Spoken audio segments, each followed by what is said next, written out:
옛 성도들이 가장 즐겨 부른 찬송가 주제는 속죄입니다. 속죄. 우리 그 찬송가에도 아까도 이제 우리가 불렀지만은 이 속죄 찬송가는 사실은 뭐 모든 찬송가가 다 귀하지만 이 속죄 찬송가만큼 우리 그리스도인들이 많이 불러야 될 찬송은 아마 없는 것 같아요. 왜 그러냐면 결국 예수님께서 우리가 지금 예수님의 인성과 신성에 대해서 계속 지금 강론을 드렸잖아요. 그럼 예수님께서 왜 신성을 가지신 그 하나님이신 그 예수님이 왜 사람의 몸을 입으시고 왜 이 땅에 오셨는가? 그 궁극적인 목적이 무엇인가가 이제 중요합니다. 그 궁극적인 목적이 뭐겠습니까? 예수님께서 뭐 많은 이적을 행하시려고 이 땅에 오셨겠습니까? 아니면 많은 놀라운 어떤 표적을 보여주시기 위해서 그런 것인가요? 그렇지 않습니다. 복음서는 예수님에 대해서 복음서가 가장 많은 비중을 차지하는 게 뭐냐면 예수님의 고난 부분입니다. 고난. 예수님이 고난 받으신 부분이 사복음서 전체에 굉장히 많은 비중을 차지해요. 예수님의 어린 시절 약간 있죠. 그러고 나서 뭐 예수님의 청소년 시절이니 뭐 20대 시절이 그런 게 없어요. 바로 그냥 예수님의 공생의 시절로 넘어가죠. 그런 다음에 공생에서 여러 가지 사건이 있고 그리고 바로 어디로 넘어오니까 십자가의 고난, 희생, 이 속죄 부분으로 바로 넘어가는 것입니다. 그래서 성경은 예수님의 그 생애를 관찰해 보면은 예수님이 무엇 때문에 오셨다는 게 확 표가 나요. 정말 예수님이 뭐 때문에 오셨구나. 예수님이 오신 이유는 뭡니까? 속죄입니다. 속죄. 왜요? 오늘 그 28절에 보면은 뭐라고 했냐면 이와 같이 그리스도께서 많은 이들의 죄를 짊어지려고 단번에 자신을 들이셨으며 죄와 상관없이 자신을 고대하는 자들을 구원하시기 위하여 그들에게 두 번째 나타나실 것이라. 지금 9장 10절부터 28절까지 그 이렇게 표제를 보면은 그리스도로 피를 통한 속죄 있죠. 속죄. 히브리서 전체가 사실은 뭡니까? 구약을 이루신 예수 그리스도에 대한 것을 증거하기 위해서 히브리서를 지은 거란 말이에요.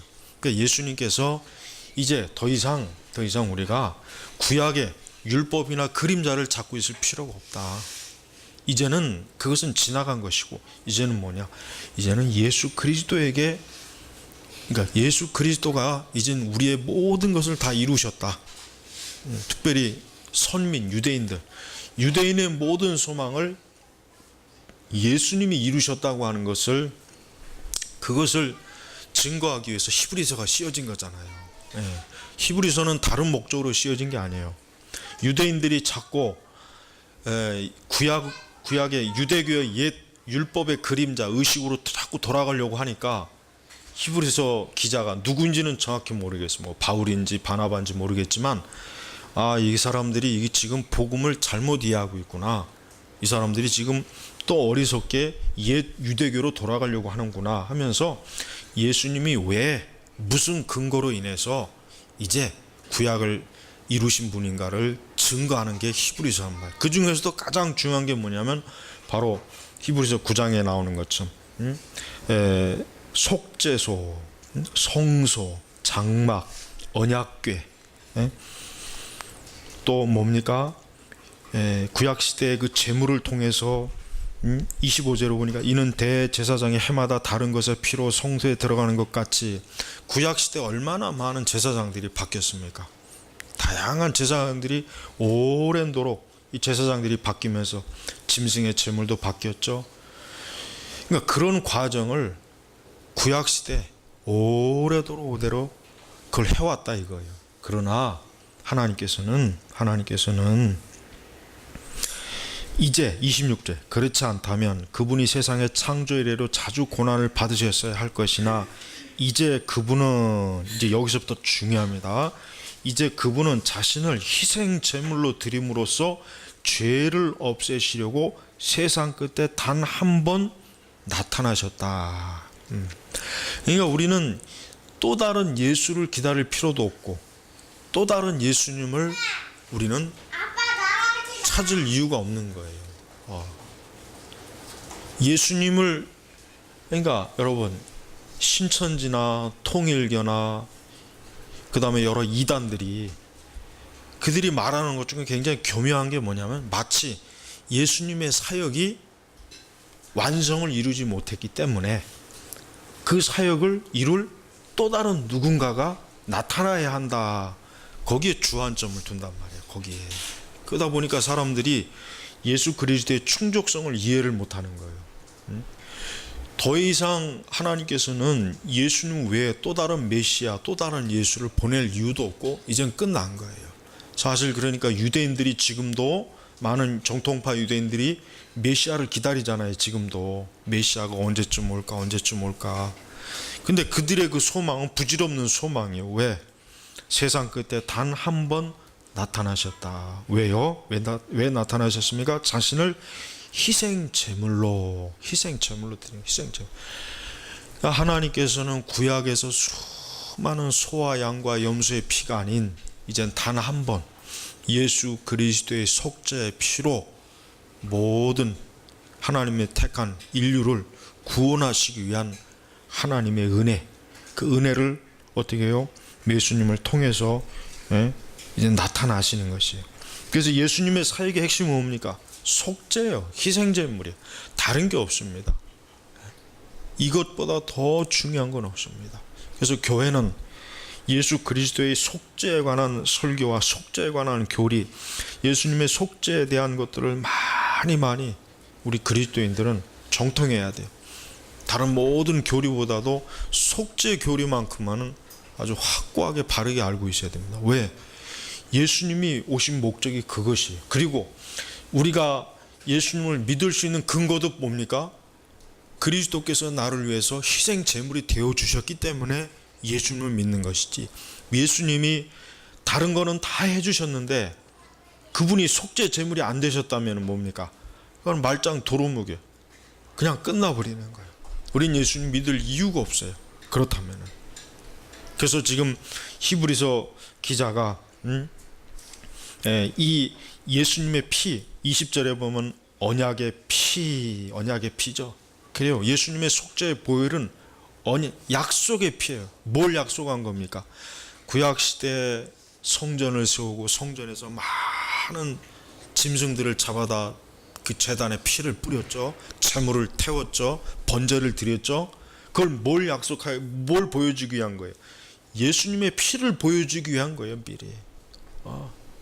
그게 그냥 하나님께서 육식을 좋아하신 게 아니란 말이에요. 하나님께서 무슨 소나 양이나 그걸 잡아다가 하나님이 그걸 기뻐한 게 아니라, 그 모든 것들이 결국은 장차 내 아들 예수 그리스도가, 하나님의 아들 독생자 예수님이 십자가에서 피 흘리는 거를 보여준 거예요. 보여준 거. 오래도록 보여준 거예요.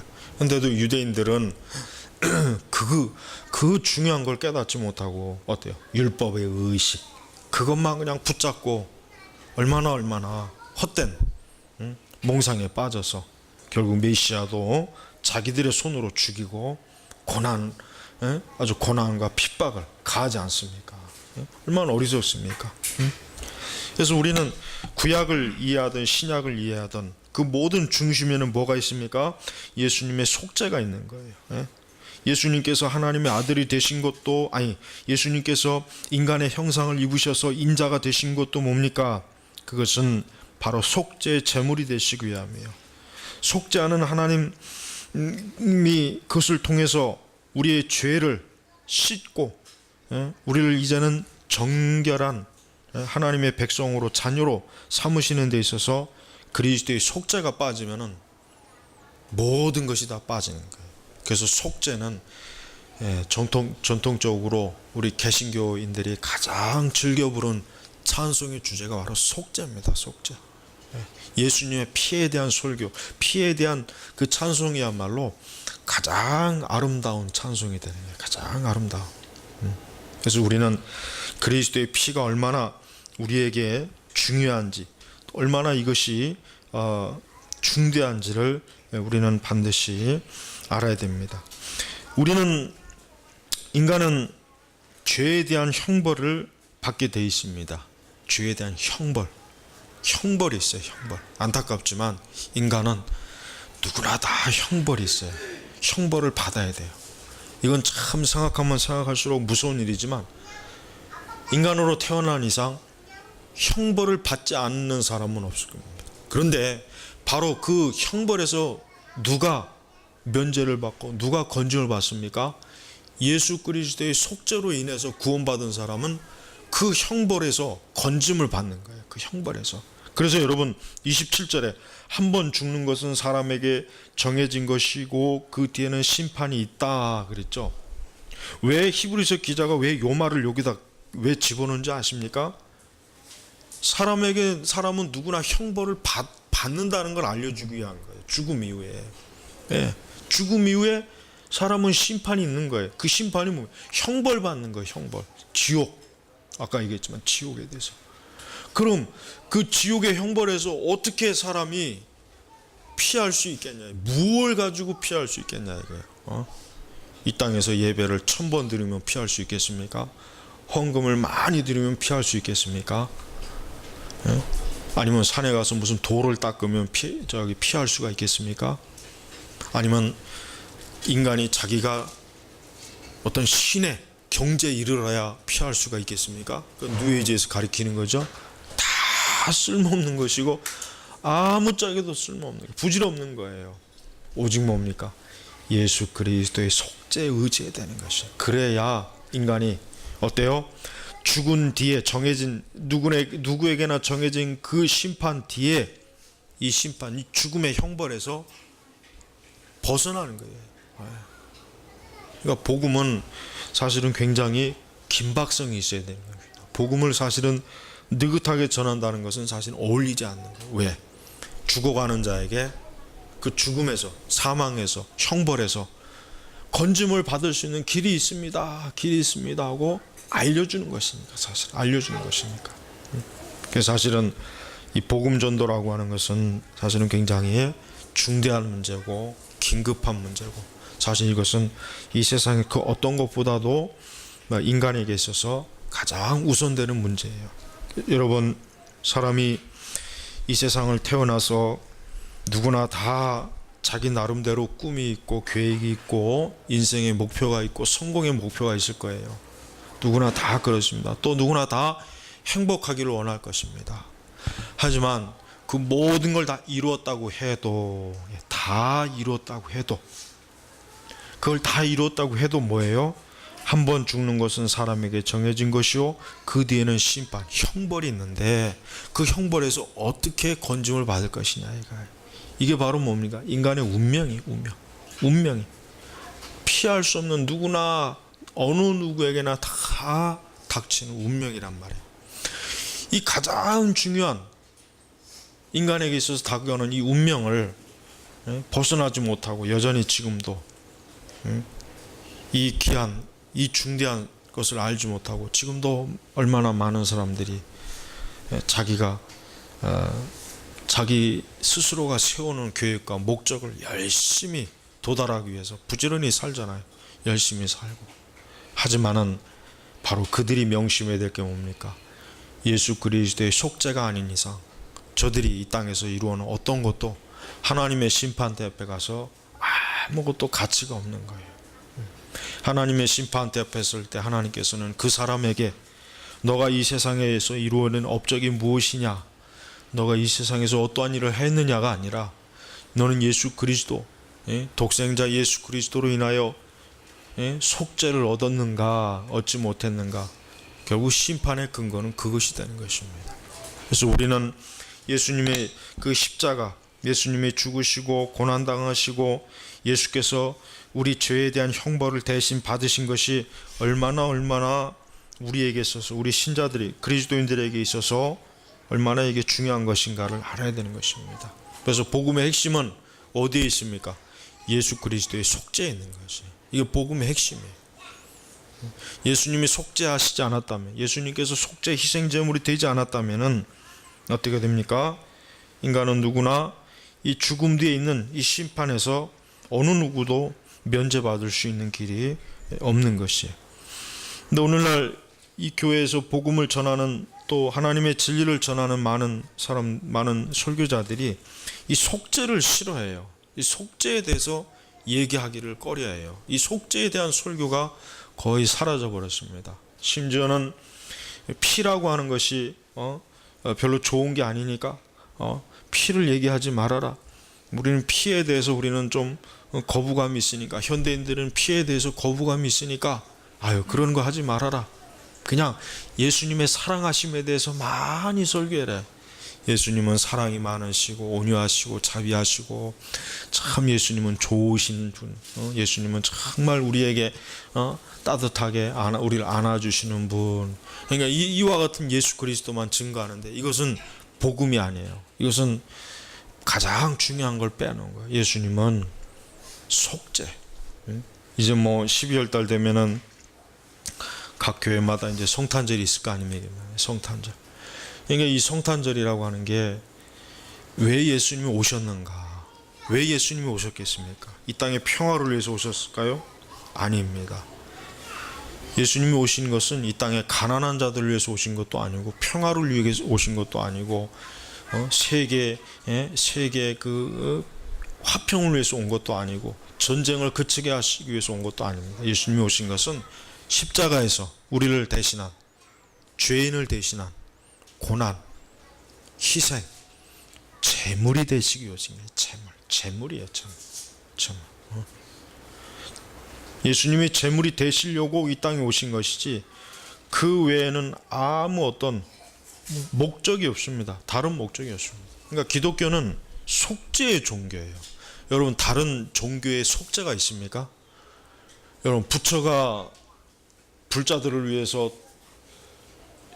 피 흘린 적은 없단 말이에요. 없죠. 부처는 자기 스스로 80세가 되기까지 자기 스스로 보리스 나무 밑에서 출가한 이후에 오래도록 자기 도를, 자기 수양, 자기 깨달음, 그걸 한 사람이에요. 그는 한 번도 다른 일을 위한 자기의 희생이나 속죄를 말한, 언급한 구절이 한 군데도 없어요. 불경에. 이슬람교 마호멧도 마찬가지입니다. 마호멧은 한평생, 근데 마호멧은 아무리 생각해봐도 내가 볼 때는 정신병자 같아. 아무리 생각해봐도 마호멧의 일생은 정상적인 사람이 아니야. 평생도록 뭔가 이 제정신을 잃고 산 사람인 것 같아요. 망상과 환상을 막 보고 그렇게 해가면서 이제 이슬람이 탄생한 거란 말이에요. 그리고 이슬람 자체도 카톨릭이 만든 거란 말이에요. 이슬람 자체가 카톨릭이 만든 거예요. 그 당시에 로마 카톨릭 사제들이 마호멧을 꼬드겨 가지고 유대인들을 대항하기 위해서 사실 이슬람을 만든 거예요. 그래서 코란을 보면은 성경에서 많이 따온 구절이, 근데 따와도 좀 제대로 따와야 되는데 이 멍청한 놈이 이게 앞뒤가 안 맞는 게 많단 말이에요. 그래서 코란에 이 모순이 많아요. 어쨌든 무슬림이 마호멧 교도들을 위해서 자기 희생을 한 것은 없어요. 그런 구절도 없고 그러겠다고 하는 구절도 없단 말이에요. 힌두교는 더더욱 말할 것도 없고, 세상에 어느 종교를 놓고 다 봐도요, 그 종교를 따르는 그 종교의 그 교주나 창시자가 예수님과 같이 하나님처럼 자기 자신을 제물로 드려서 희생해서 피 흘린 그런 종교는 없어요. 그런 종교가 어디 있습니까? 하나도 없습니다. 하나. 오직 기독교만이 하나님께서 친히 우리를 위해서 십자가에서 피 흘리신 구원의 종교라며, 구원의. 그러니까 속죄가 없는 기독교는 기독교가 아니에요. 또 속죄 없이 믿음 생활하는 그리스도인은 사실 그리스도인이 아닙니다. 그래서 이 속죄가 없는 교회, 오늘 우리 시대 교회 많은 교회들이 그리스도의 속죄가 없잖아요. 속죄. 22절에 보니까 율법에 따르면 거의 모든 것이 피로 깨끗하게 되니 피 흘림이 없으면 죄 용서도 없다. 구약에서 하나님께서 정한 게 뭡니까? 제물에 피를 흘리지 않으면 하나님이 용서를 하지 않아요. 구약의 율법 제사의 원칙인 그거예요. 피 흘림이 그러니까 짐승의 염소와 수소의 피가 있어야 돼요. 그걸 뿌려야 돼, 제단에. 그래야 하나님께서 용서하시는 것이냐, 대제사장을 통해서. 그러니까 피 흘림이 없으면 용서가 없는 거예요. 마찬가지입니다. 예수 그리스도의 피 흘림이 없으면 어때요? 우리는 예수님을 믿을 이유도 없고 사죄의 근거도 없는 거예요. 그러니까 구약 성경은 뭡니까? 우리 교회는 철저하게 그리스도의 속죄에 기반을 둔 종교고, 우리의 신앙도 뭡니까? 예수님의 속죄 위에 속죄. 그것보다 더 중요한 건 없는 거예요. 그래서 전통적으로 우리 기독교가 이 속죄의 종교였는데, 이 자유주의 신학이 들어오면서 자유주의 신학이 제일 먼저 제거한 게 뭐냐면 그리스도의 속죄입니다. 자유주의 신학자들이 가장 먼저 제거한 게 뭐냐면 이 속죄 교리를 다 제거해 버렸어요. 피 흘리는 거, 이거는 고대 유대교의 그 종교적 유산이다. 이것은 우리에겐 더 이상 맞지 않는 것이다. 지금 이 시대 사람들한테 피에 대한 얘기를 하면 싫어한다. 뭐 다양한 온갖 이유를 다 붙여가면서 속죄 교리를 다 제거해 버렸단 말이에요. 그러다 보니까 속죄 교리를 제거하니까 뭐가 남느냐?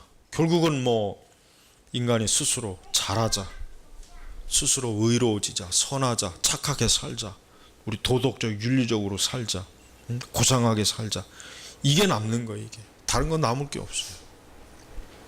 여러분, 우리는 예수님의 이 죽으심, 예수님의 이 고난, 예수님의 희생 제물, 이것이 우리를 하나님 앞에서 온전하게 세워주는 하나님의 은혜의 약속, 은혜의 모습, 언약의 모습인 것이에요.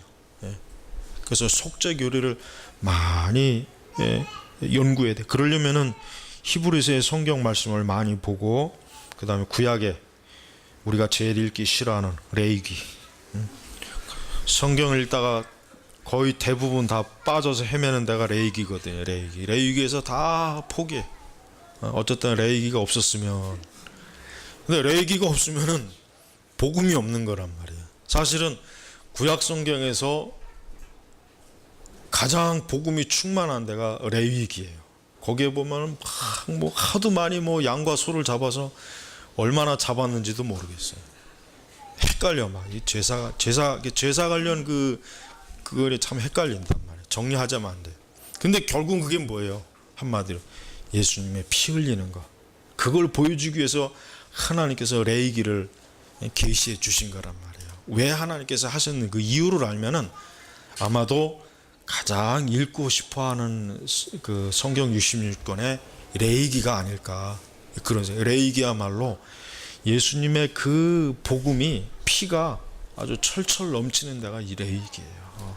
그래서 우리가 이제부터는 성경 읽을 때 좀 지루하다고 생각되는 부분, 특히 레위기 같은 경우 굉장히 뭐 이 각종 제사에 대한 그들이 많잖아요. 근데 결국 그거를 그 의식에 관한 말씀을 하고 보지 말고, 이제는 우리 신약의 관점에서 결국은 날 위해서 하나님께서 예수님이라고 하는 이 독생자 이분을 이렇게 바로 그분을 잡아다가 그분의 피를 흘려서 죄사함을 받게 하는구나. 이제 이렇게 안다면 레위기만큼 참 은혜로운 성경은 없을 거란 말이에요. 여러분 한번 히브리서를 쭉 읽어보고 레위기를 한번 읽어보세요. 그러면은 이해가 아주 확실하게 빨라요. 히브리서 저자가 어딜 보고 쓴 거냐면 레위기를 가지고 쓴 거란 말이에요. 레위기를 신약의 관점에서 싹 푸른 거예요. 싹 푸른 거예요.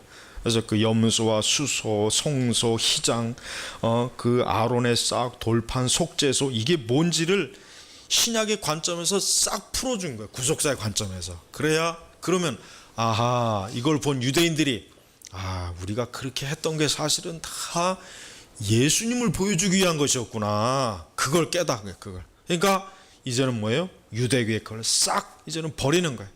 이제는 하나님의 교회에서 예수 그리스도를 믿고 그분의 의를 의지하고 그분을 기대고 그분을 신뢰하는 것이, 이것이 하나님을 믿는 것이구나. 바로 그걸 알려주기 위해서 히브리서가 씌워진 거란 말이에요. 그러니까 그래서 사실 신약 성경에서도 계시록 다음으로 제일 안 읽혀지는 데가 히브리서예요. 계시록 다음으로. 근데 이제부터는 여러분 한번 히브리서하고 구약의 레위기를 한번 비교해서 읽어봐요. 그러면 아마 굳이 꼭 주석 안 봐도 돼요. 레위기의 주석이 히브리서거든. 예. 레위기의 주석이 히브리서란 말이에요. 오히려 주석 보면 더 헷갈려. 오히려 주석 보면 더 그냥 복잡해요. 물론 뭐 주석도 봐야죠. 더 연구하려면. 근데 뭐 굳이 뭐 그렇게 안 해 뭐 그렇게 특별히 뭐 더 하고 싶으면 하도 좋지만은 레위기의 주석이 히브리서다. 이렇게 알고 있으면 돼요. 아무쪼록 여러분, 예수님은 우리를 위해서 희생 제물이 되신 분이에요. 그러니까 잡혀서 각을 뜨고 피를 흘리고, 예, 정말 아주 처참하게 제물이 된 거란 말이에요. 제물. 그 얼마나 참 하나님의 이 구속의 사랑이 얼마나 큽니까? 하나님께서 얼마나 우리를 사랑하시면은 그 독생자 예수님을 그 잡아다가 피를 흘리고 채찍과 고난을 주시면서까지 우리를 구원하셨는가? 그러니까 역으로 생각해 봐요. 예수님 안 믿는 사람이 죽은 뒤에 얼마나 무서운 형벌을 받겠습니까? 얼마나 무서운 형벌을 받겠어요? 안 그러겠어요? 이게 보통 무서운 게 아니거든요. 예수님을 믿지 않는 사람이 받을 형벌이라고 하는 것은, 그것은 정말 우리가 감히 생각할 수도 없을 만큼 가장 무서운 거예요. 여러분, 우리가 세상을 사랑하지 말아야 됩니다. 왜? 이 세상이 제 아무리 좋아봐야 천국의 그 한 모퉁이에 비하면은 이 세상은 똥간이에요. 똥간. 여러분, 그 옛날 재래식 화장실 봤어요? 재래식 화장실 보면은 한여름에 보면은 구더기가 막 그냥 그 안에서 막 지들끼리 그냥 막 축제를 벌여요. 그냥 밤이고 낮이고 구더기들이 막 그냥 그 지저분한, 지들끼리는 좋겠지만 위에서 보는 우리는 얼마나 불편하겠어요. 저것들이 그냥 확. 하나님께서 이 죄악된 세상을 보니까 그거하고 똑같은 거예요. 근데 우리는 그 안에서 이 세상이 너무 좋고 사랑스럽고, 이 세상이 너무 행복하고, 이 세상 쾌락과 정욕이 너무 좋고. 근데 거룩한 하나님이 보실 때는 이 세상은 구더기가 가득한 똥통을 보는 거나 전혀 다를 바가 없습니다. 여러분, 뭐 구더기 중에 깨끗한 구더기 있겠어요? 다 똑같이 거기서 거기지. 그리스도인은 그와 같이 죄로 더럽히고 지저분한 곳에서 건짐을 받은 사람, 그래서 성도잖아요. 그래서 거룩한 사람이에요. 왜? 예수님의 의로 거룩해진 거예요. 우리 스스로가 아니라 예수님께서 거룩하게 우리를 그 피로 깨끗하게 씻어준 거란 말이에요. 그러니까 성도들이 왜 거룩하게 살아야 되는 이유는 거기에 다 달려 있는 것입니다. 지금 우리 온 세상의 많은 교회들이 참된 거룩, 경건이 없이 그냥 막 뒤죽박죽 섞여 있지 않습니까? 세상과. 그거는 참 잘못된 것입니다. 여러분이 예수님의 피를 조금이라도 더 생각한다면 여러분 자신의 거룩함이 얼마나 중요한지를 아마 날마다 깨달을 거예요. 여러분 절대로 이 세속의 더러운 불결함, 이 죄악의 그 오염을 아주 철저하게 우리 마음에서 걷어내야 돼요. 어떻게 되겠습니까? 매 순간 그리스도의 피에 의지해야 돼요. 예수의 피, 그리스도의 피. 그래서 찬송가에서 이 속죄의 피를 그렇게 많이 찬송 부른 이유가 그거예요. 지금 시대는 이게 다 많이 없어져 버렸지만 여러분의 모든 죄가 바로 피 흘림으로, 예수님의 피 흘림으로 모든 죄가 용서받았다는 것을 믿고 언제나 주 안에서 자유를 누리시길, 또 거룩함을 누리시기를 주의 이름으로 축복합니다. 하나님 아버지, 감사합니다. 예수님의 구속의 그 희생 은혜로 우리가 참 나음을 얻고, 우리가 죄의 용서함을 받고, 우리가 하나님의 자녀가 되었고 천국의 백성이 되었습니다. 이 거룩하고 존귀한 것을 조금이라도 더럽히지 않게 항상 우리의 마음을 정결하고 늘 예수님의 피에 의지해서 우리의 양심과 우리의 모든 것들이 정결하고 늘 온전케 하여 주시옵소서. 감사하며 예수님의 이름으로 기도 올렸습니다. 아멘.